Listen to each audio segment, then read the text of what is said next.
sekolah yang sudah mendukung pelaksanaan aksi nyata ini, dan juga terima kasih kepada rekan-rekan semuanya yang sudah di sini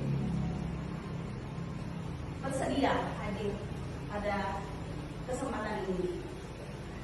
Saya akan melaksanakan tugas aksi nyata yaitu modul 1.4, di mana saya sebagai calon guru penggerak angkatan 7 dan di sini saya juga berterima kasih pada anak-anak PKL yang sudah membantu sejak tadi pagi untuk mempersiapkan modul ini. Baik, saya akan memulai untuk presentasi pada pagi hari ini.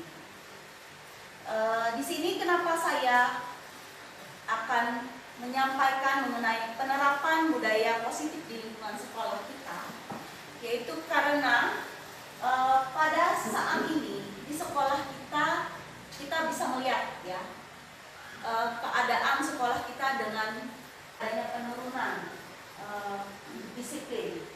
Kita bisa lihat, Bapak Ibu sudah sering melihat kalau pagi-pagi itu anak-anak jam setengah 7 itu masih ada yang baru datang, itu kurang lebih sampai jam 7 itu masih ada yang baru sampai sekolah. Suasana kali. Kemudian kita juga bisa melihat anak-anak untuk baju seragam yang digunakan itu sudah kelihatan sekali kalau pada saat istirahat pertama ataupun pada pagi hari ketika mereka datang ke sekolah itu pakaiannya biasanya dikeluarkan, ya, ada yang nggak dimasukkan, jadi perhatiannya sudah kurang. Nah, dan hal-hal lain tentunya yang mana kita lihat di sini sudah adanya penurunan ya, kedisiplinan anak-anak kita. Nah, maka dari itulah saya akan memberikan di sini diseminasi yaitu penerapan budaya positif di lingkungan sekolah kita, SMKN 2 dan yang lain. Nah, dalam hal ini, dalam hal menerapkan budaya positif ini, tentunya bukan hal yang mudah. Ada beberapa hal yang tentunya harus kita pahami di sini, di mana kita pada era globalisasi sekarang ini kita banyak hal yang berubah. Ya, tentunya dari beberapa tahun yang lalu mungkin kita bisa membayangkan pada saat kita masih pelajar. Tentu berbeda sekarang dengan keadaan di masa sekarang ini. Banyak hal yang berubah ya Bapak Ibu. Jadi di sini perlu adanya hal yang kita pahami untuk menghadapi anak-anak di era sekarang ini. Nah, di sini saya akan memberikan sebuah pertanyaan. Apa pengertian dari budaya positif yang Bapak Ibu bisa bayangkan? Apa itu budaya? Mungkin kita bisa hubungkan di sini ya, sebelum kita masuk ke pengertian secara menyeluruh tentang budaya positif. Kita bisa masuk di sini, saya hubungkan dengan budaya. Kita tinggal di sini, di tempat tinggal kita, di daerah kita ini, apa budaya kita di sini? Yang Bapak Ibu bisa bayangkan apa budaya kita?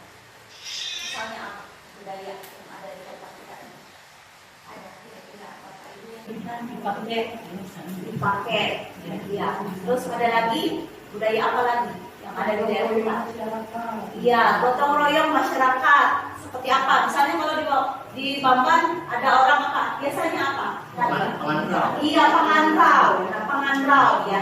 Jadi pengantrau ini pada saat menanam padi ya. Nah, itu dilakukan secara gotong royong. Jadi masyarakat di sini bergotong royong, mereka tanpa disuruh, ketika tahu ada tetangganya yang melakukan pengantrau atau mu'am yang menanam padi, pada sehari itu mereka akan secara bersama-sama ke sana. Nah, tanpa disuruh, tanpa diminta. Jadi ini yang namanya budaya. Kemudian kita mungkin pada saat adanya orang meninggal ya, di sana juga ada kebersamaan yang dilakukan masyarakat kita. Nah, inilah budaya yang ada di daerah kita. Nah, kemudian kalau kita hubungkan dengan budaya yang ada di sekolah, ya.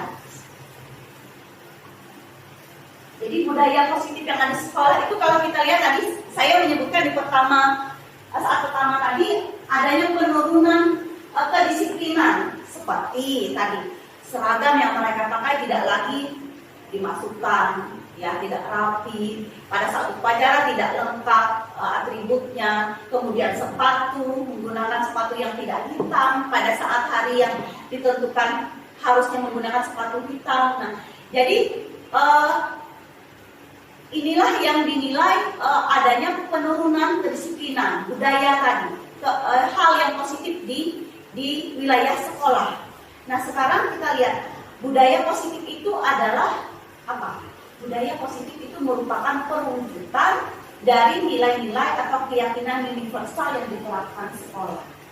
Nah, nilai hal-hal yang positif yang diterapkan di sekolah kita sebut misalnya seperti harus berpakaian yang rapi dari awal masuk pelajaran, ya begitu sampai di lingkungan sekolah sampai selesai sampai pulang itu mereka siswa murid dalam keadaan yang rapi pakaian. Kemudian sepatu pada hari-hari tertentu itu menggunakan sepatu warna hitam. Kemudian pagi hari itu biasanya kan ada mengucapkan selamat pagi. Nah, itu sekarang ini sudah mulai kurang kan? Nah, ya itu. Jadi ada hal-hal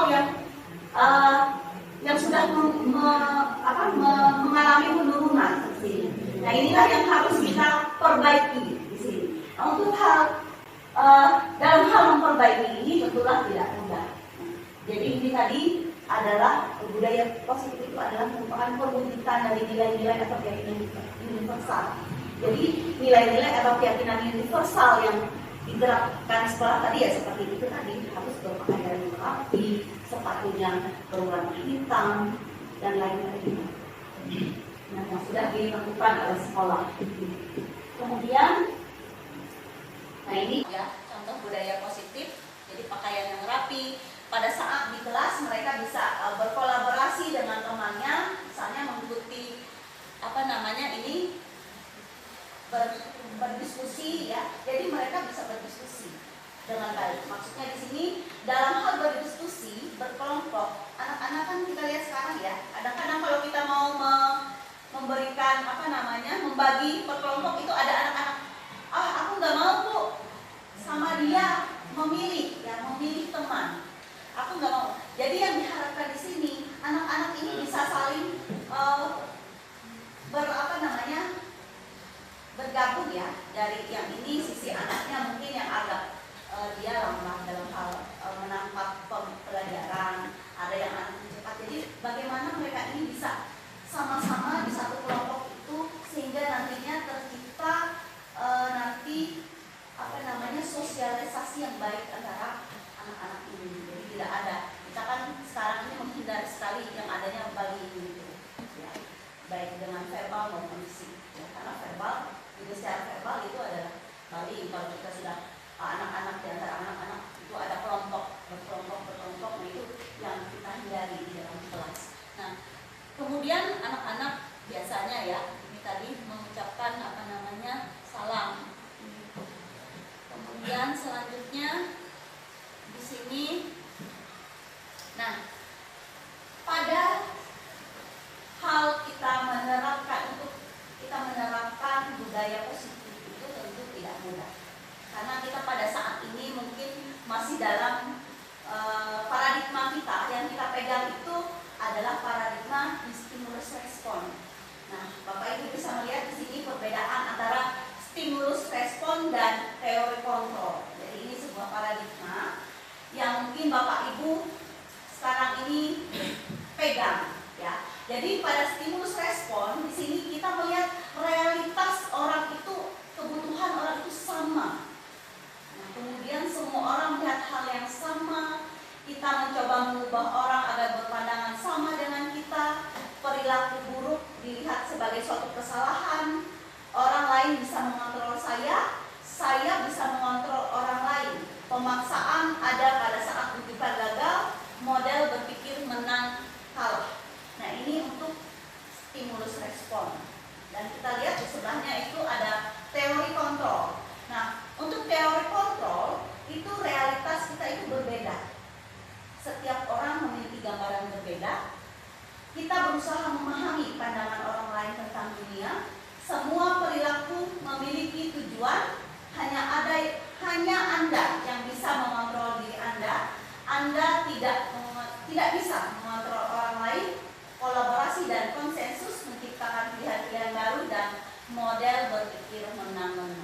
Jadi pada saat ini mungkin kita masih berada di posisi stimulus respon Bapak Ibu.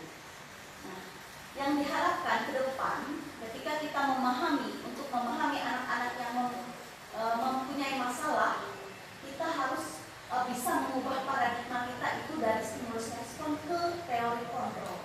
Jadi kita tidak melihat bahwa si anak itu melakukan suatu kesalahan itu sebagai perilaku buruk yang dilakukan anak itu sebagai suatu kesalahan, tapi kita harus bisa memahami bahwa perilaku itu memiliki ada tujuan, ada alasan kenapa dia melakukan hal itu. Jadi ini paradigma yang kedepannya semoga kita semua bisa menerapkannya di dalam menghadapi permasalahan anak-anak kita. Kemudian, nah, dalam hal menghadapi permasalahan anak-anak, kita kedepannya dituntut bisa melakukan restitusi, pendekatan secara restitusi. Nah, apa itu restitusi? Bapak Ibu bisa melihat di sini arti dari restitusi.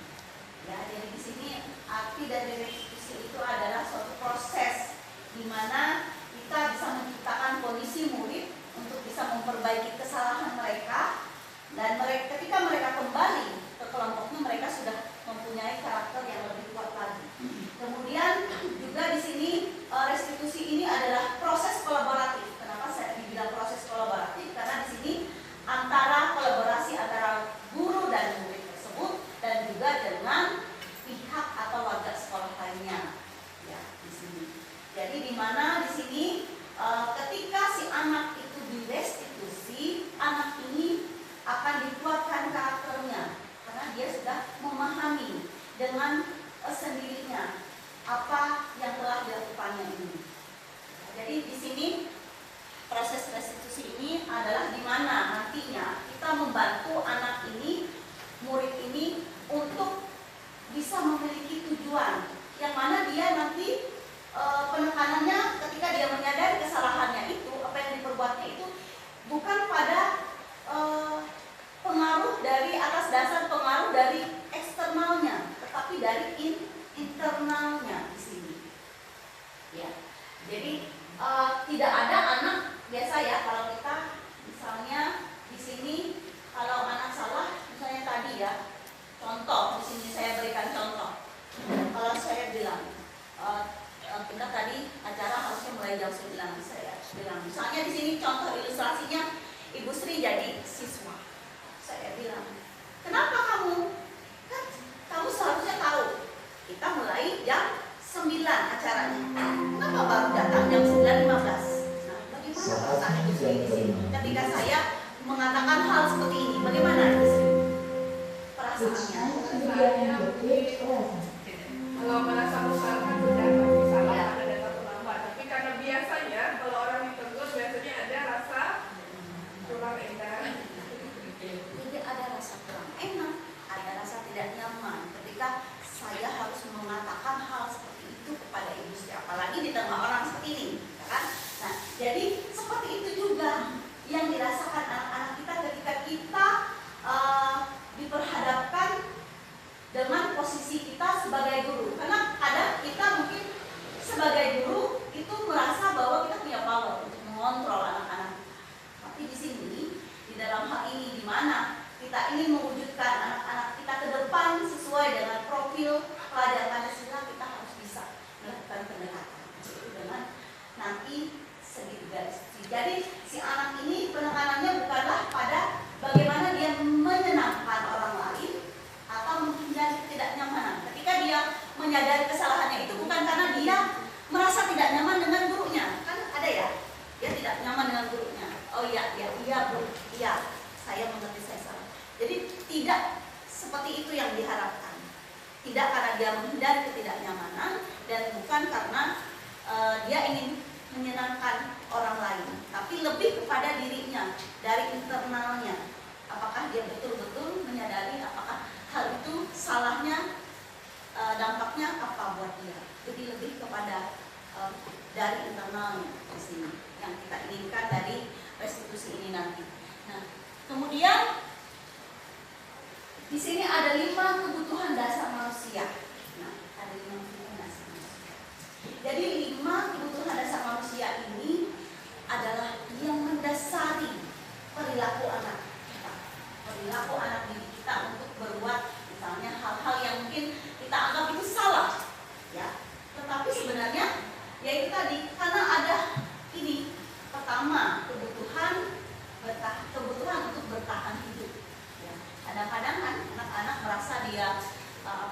misalnya perlu mempertahankan dirinya, ya, dia melakukan hal-hal yang mungkin musuhi temannya, tapi itu tadi karena ini ya kebutuhan bertahan hidup, kemudian kasih sayang dan rasa diterima. Jadi anak-anak membutuhkan, kita lihat ya mungkin latar belakang dari keluarga, murid-murid kita kebanyakan ada ya beberapa mungkin yang pernah ya menghadapi permasalahan siswa, mungkin guru BPBK di sini pernah mengalaminya, menghadapinya anak-anak yang latar belakang keluarganya broken home.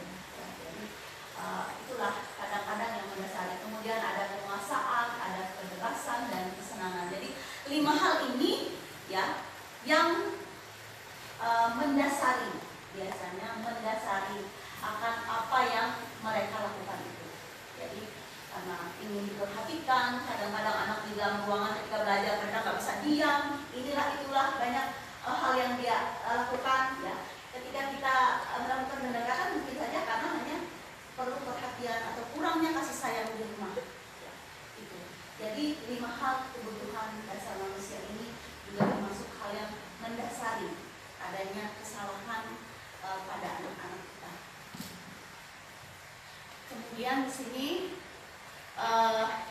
ini, nah pendekatan segitiga restitusi. Nah, jadi di sini ya dalam hal menerapkan budaya positif itu memang tidak mudah ya, dengan berbagai karakter anak ya, dimana kita setiap harinya melihat ya permasalahan dari sebelumnya dari anak didik kita, maka di sini kita diharapkan mampu melakukan atau melakukan pendekatan segitiga restitusi ini dalam hal menghadapi anak didik kita. Nah, kenapa segitiga restitusi?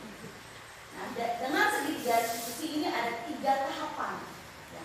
Pertama, ketika kita menghadapi anak yang bermasalah, melakukan kesalahan, hal pertama yang kita lakukan adalah menstabilkan identitasnya.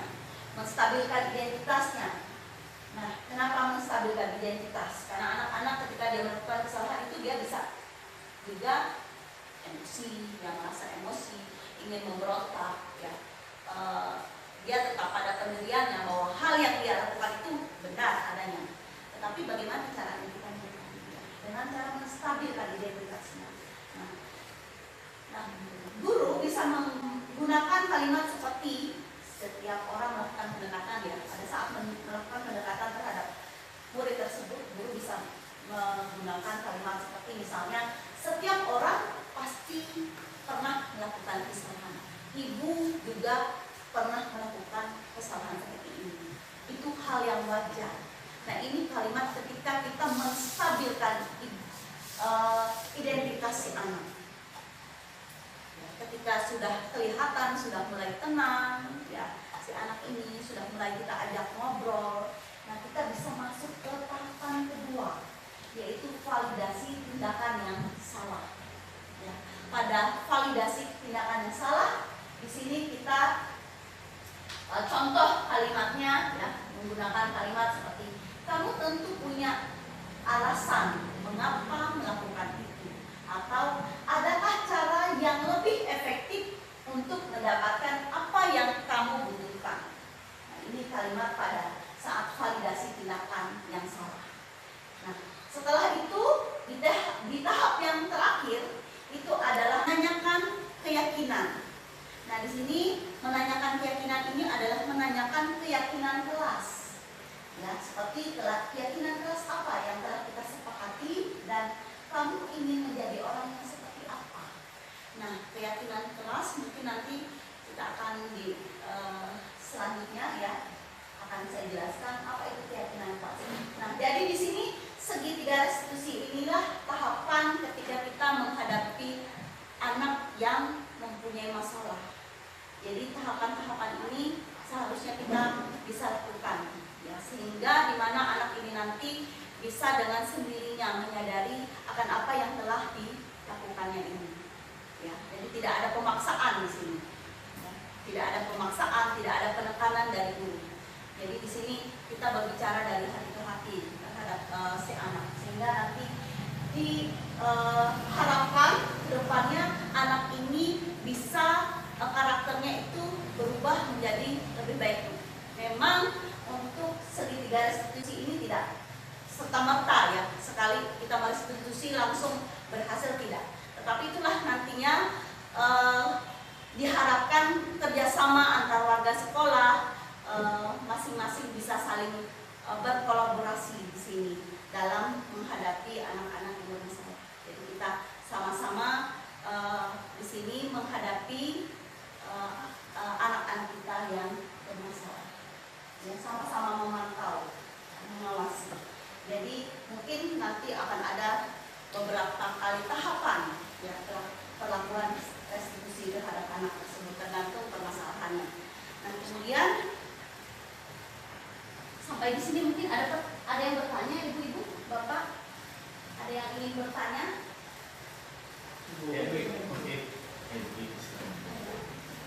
Terima kasih, menarik sekali ya apa yang disampaikan oleh Ibu Henry, dan sesuai dengan kenyataan yang ada di lapangan bahwa kita melihat bahwa budaya siswa kita tadi sudah semakin menurun. Yang ingin saya tanyakan adalah bagaimana cara kita bisa membangun kembali budaya positif di sekolah ini supaya anak didik kita tadi itu bisa berbudaya yang baik. Nah, caranya seperti apa yang bisa kita lakukan tanpa harus nanti kita dengan siswa itu adanya semacam apa ya, Ketidaknyamanan. iya, ketidaknyamanan. Jadi Bu, di mana kita nanti bisa anak-anak itu bisa berubah ke hal penerapan yang nanti berhasil, itu tentunya dari semua pihak warga sekolah itu harus bekerja sama atau kolaborasi. Jadi tadi dengan memahami ini tadi, jadi tidak hanya kepada satu sisi, misalnya hanya kepada BPPK atau wali kelas, tapi semua warga sekolah. Dan itu pun tidak serta-merta kita akan langsung kelihatan hasilnya, keberhasilan itu, tetapi tentu harus melewati proses di sana nanti.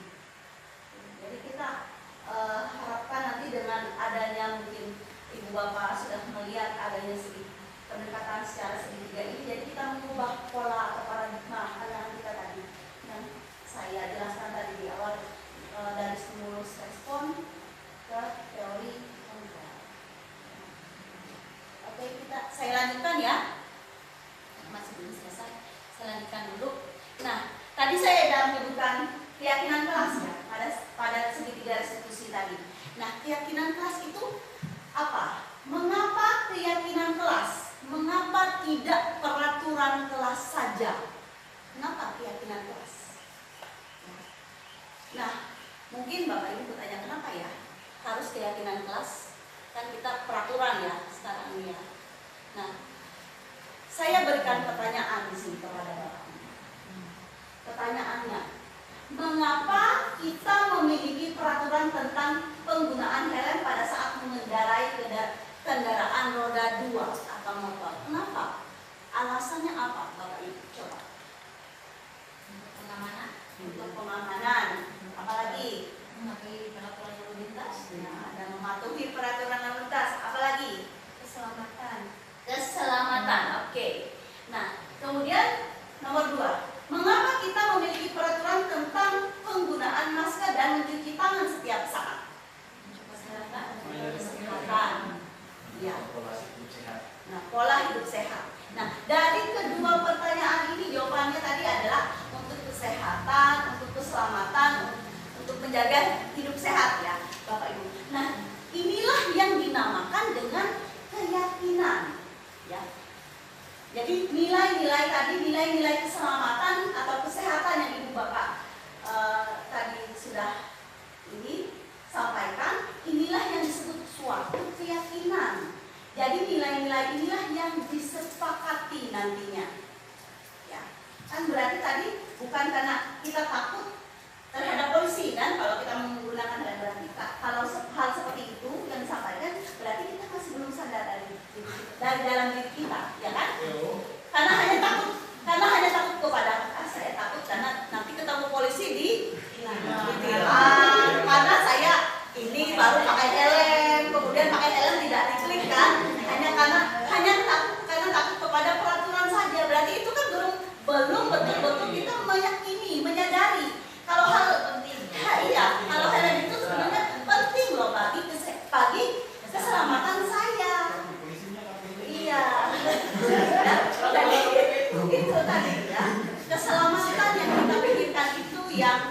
Berarti hal itulah yang mendasari bahwa kita meyakini akan hal itu. Ya, sama dengan mencuci tangan tadi. Kalau kita karena hanya mentaati protokol saja, berarti kan kita belum sepenuhnya menyadari bahwa itu untuk sebenarnya kepentingan kita sendiri, bukan untuk orang lain, ya kan itu. Jadi itulah yang tadi kenapa di sini ketika melakukan restitusi tadi adanya keyakinan kelas, karena ketika keyakinan kelas itu nanti yang ada di kelas, ya, keyakinan ini nanti disusun bahwa anak-anak ini meyakini akan apa yang mereka yakini, itulah yang akan disebut dengan keyakinan kelas, ya. Jadi saya sedikit ini tentang keyakinan kelas, ya.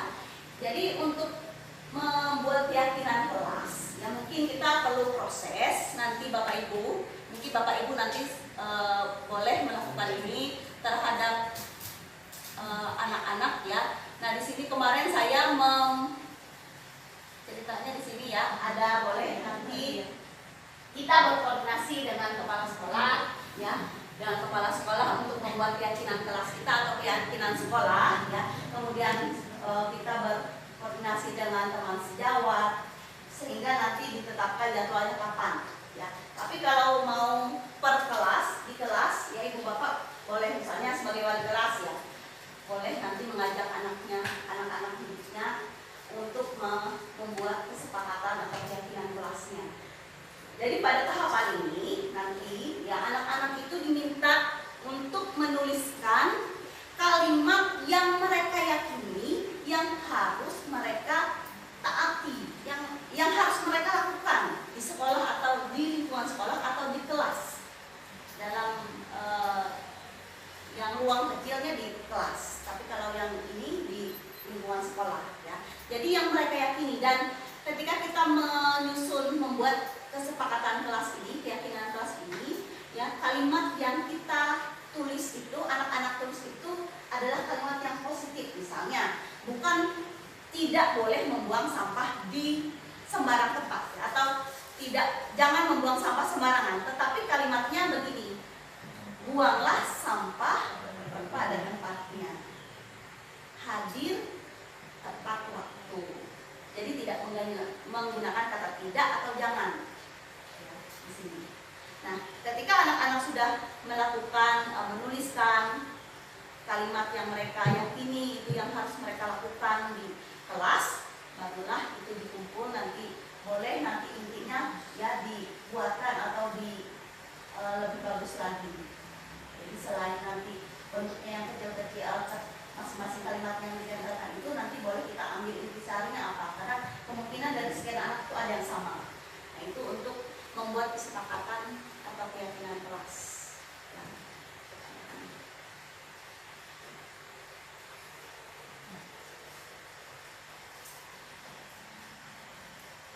Kemudian, nah, di sini ada 5 posisi kontrol. Nah, 5 posisi kontrol ini adalah 5 posisi kontrol yang sudah, ya, bukan mungkin, tapi yang sudah dimiliki Bapak Ibu semuanya di sekolah ini.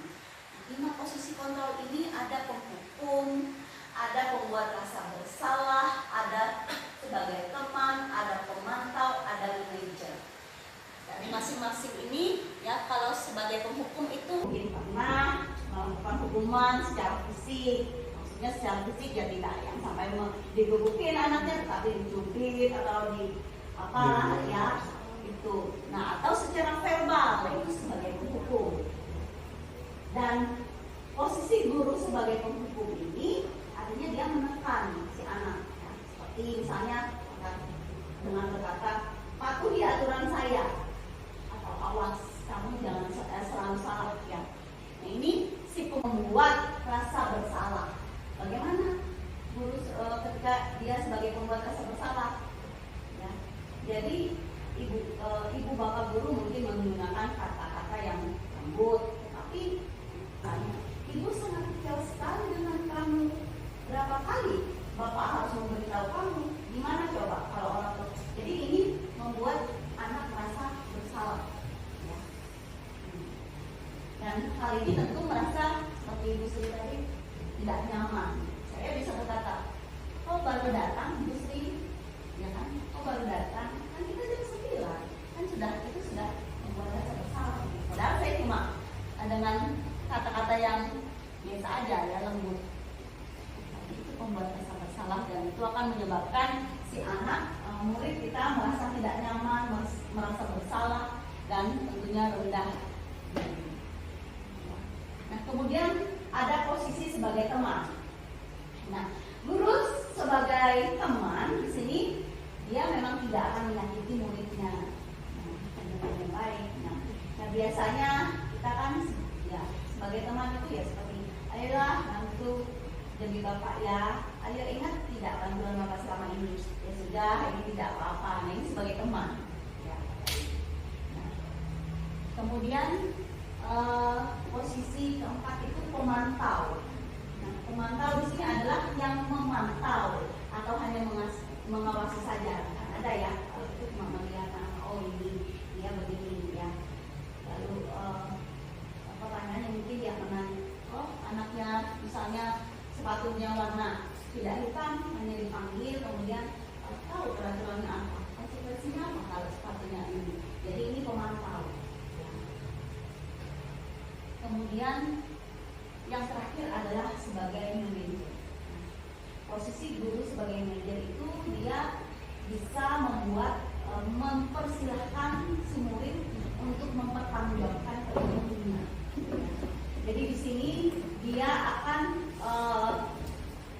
menuntun, ya, di mana murid yang melakukan kesalahan itu dia bisa menyadari akan kesalahannya sendiri. Jadi bukan karena penekanan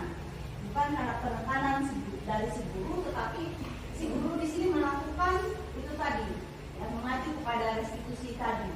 Ya, jadi sehingga murid ini bisa mandiri, dia bisa memahami sendiri apa yang sudah dilakukannya itu dan dampak bagi dirinya serta orang lain. Ya.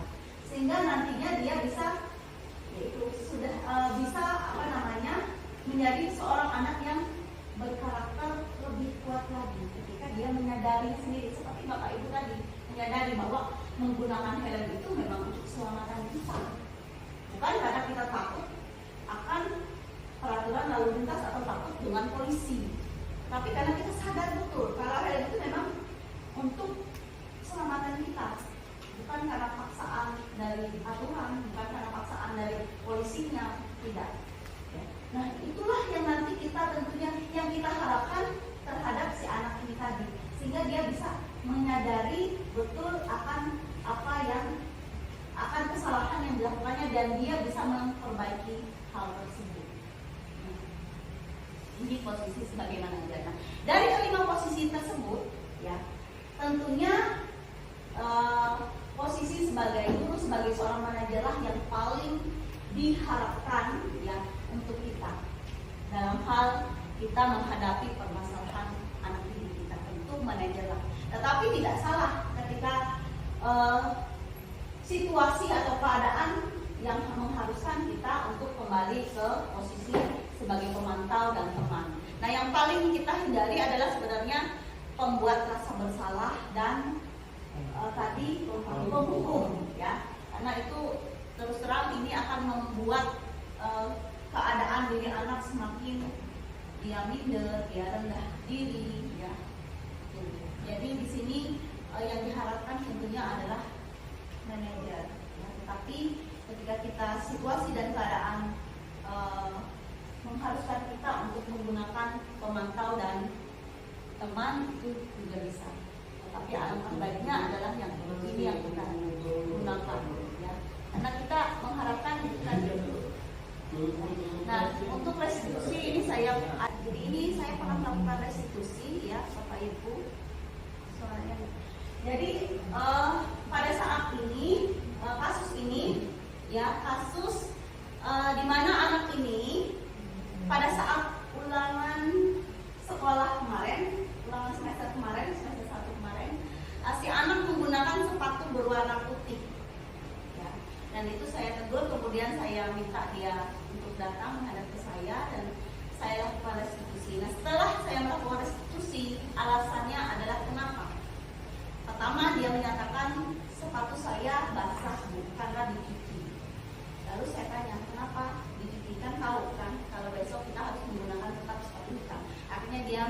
menyatakan bahwa saya sebenarnya sepatu saya sudah kering, tapi karena saya ingin terlihat keren.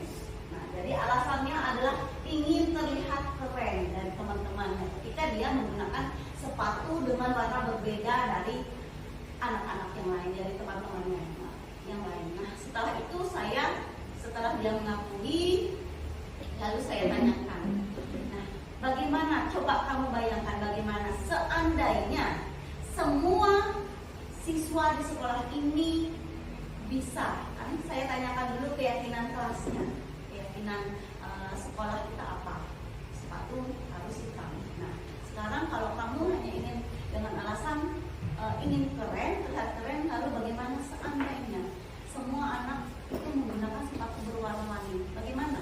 Coba kamu bayangkan. Lalu dia berpikir, kemudian dia menjawab, iya Bu, semuanya jadi kacau, semuanya jadi terlihat tidak nyaman kalau ada berwarna. Dan lagi adanya kesenjangan sosial antar anak-anak.